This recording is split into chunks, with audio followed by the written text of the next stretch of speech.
Welcome back to College Game Day. The top matchup of the week, of course, is down in the Orange Bowl, the Hurricanes and the Seminoles. Now, these two programs are almost alone among the top powers of the past few years in that they don't have long, continuous traditions of excellence. They were both hurting in the 70s. In fact, the biggest win in the history of Miami football took place in a meeting of the trustees. The Canes were on the canvas. The count was at 9.5, and the team of the 80s almost didn't make it to the 80s.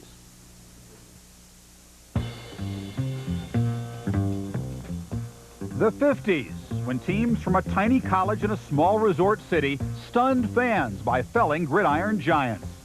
The 80s, a decade of dominance for Bernie, Vinny, Jimmy and the gang. 3 national titles for the brash bad boys. But in between, the decade of discos and leisure suits. Staying Alive was the theme song for Miami football in the 70s, the days when the music almost died. Apathy on campus, red ink on the ledger. In 10 years, there were 7 coaches, 5 athletic directors, 4 wins per year, and 0 bowl games. It was an open-door policy. We were hiring and firing coaches. We didn't have stability. The whole program was floundering, and it was frustrating to those people that were close to it and wanted it to do well. The program was not succeeding very well, and faculty were upset about the expenditures for football. It was just a complete program falling apart before our very eyes. Nobody wanted to admit it, but it was. One coach, Carl Selmer, was paged to the phone while watching a hockey game on a team road trip and fired. But while the Hurricanes floundered, their Orange Bowl roommates, the Dolphins, rumbled the Super Bowls and took over the town. Attendance at U of M games plummeted. By 76, they averaged 17,000 a game, a post-war low. There was little to lure students away from weekends of fun in the sun. You could have gone to a bowling alley and probably had more activity than you had at the Orange Bowl. You couldn't even give tickets away at that time. You couldn't blame fans, coaches, or recruits for fleeing. There wasn't money for even the basics of rebuilding a program. As former athletic director, Dr. Harry MALLIOS, a fullback on the unbeaten Hurricanes of 1950, had the ugly task of drawing up budgets. I notified coaches they could not make long-distance calls, and we had to be careful of our outside spending.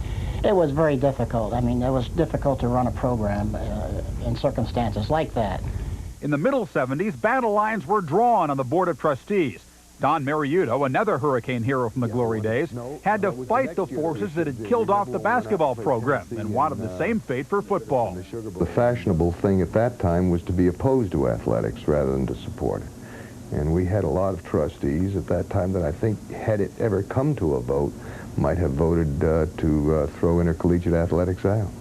Finally, the financial commitment was made and the slumbering giant awakened. In 1979, Howard Schnellenberger arrived, talking about national championships, which prompted most to wonder what he was smoking in that pipe of his. The first time I met Howard, I sat in his office and he was explaining to me that the goal of this university and his primary goal is to win the national championship. And I didn't say anything. I said, "Oh, that's great, Coach. I'm in your corner." And I thought to myself, you got to be nuts. At first, Schnellenberger built respectable teams using out-of-state recruits like Jim Kelly, signed by his predecessor, Lou Saban. Then he tapped the incredible talent pool in South Florida, players that had long been heading north to college. And as I saw young men from the southern part of the state of Florida, what we call the state of Miami, really getting interested in coming to the University of Miami, that's when I knew that there was a chance that this could be a great program. On New Year's Day '84, Miami shocked the world by beating a Cornhusker club labeled the Team of the Century. In a half-dozen years, the program had climbed from near extinction to its first national championship. No way could you possibly have imagined what this program was going to become. And when the Miami folks say we're #1, I think this time you gotta believe it. The Canes have taken back the town of Miami with 57,000 season tickets. That's far more than the Dolphins have, but they must keep winning about 10 games a year. Miami is a front-running, trendy town. A couple of 8-win seasons, the attendance will drop and so will the revenues. And that's one reason why they're looking for the financial stability of a conference, Lee. Well, you know, Miami won the national championship in the 80s 3 times with 3 different head coaches, but only 1 athletic director. So somebody must have been minding the store. You got to give Sam Jankovic a lot of credit, the athletic director. He had the vision and the stability. He picked the right coach to coach the Hurricanes each time in the 80s.